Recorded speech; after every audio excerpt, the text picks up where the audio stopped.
పాకిస్తాన్ జట్టయితే ప్రస్తుతం ఏడ్చేస్తుంది.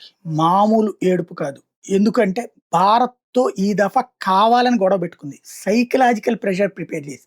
ఇంతకుముందు ఏంటంటే మ్యాచ్ పరమైనటువంటి ఆటకి సంబంధించిన ప్రెషర్ ఉండేది.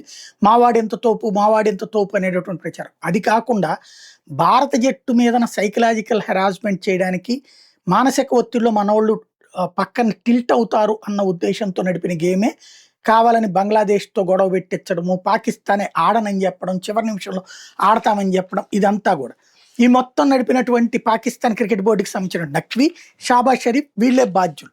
వీళ్ళిద్దరూ కలిసి తీసుకున్నటువంటి నిర్ణయం బంగ్లాదేశ్‌ని చెడగొట్టారు. బంగ్లాదేశ్ కోసం పాకిస్తానే బాయ్‌కాట్ అన్నారు. తీరా చూస్తే నడుపుకొచ్చారు.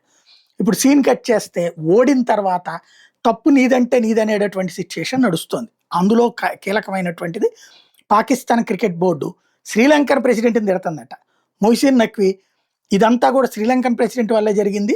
ఇండియా పాకిస్తాన్ మ్యాచ్ అన్నటువంటిది ప్రమాదకరం అని చెప్పేసి మేము శ్రీలంక ప్రెసిడెంట్‌ని అడగమన్నాం, చెప్పమన్నాం. మేము ఆతిథ్యం ఇవ్వలేము, మేము సెక్యూరిటీ కల్పించలేమని. కానీ ఆయన పట్టించుకోలేదు. మరి సెక్యూరిటీకి ఏం రోగం వచ్చింది అక్కడ?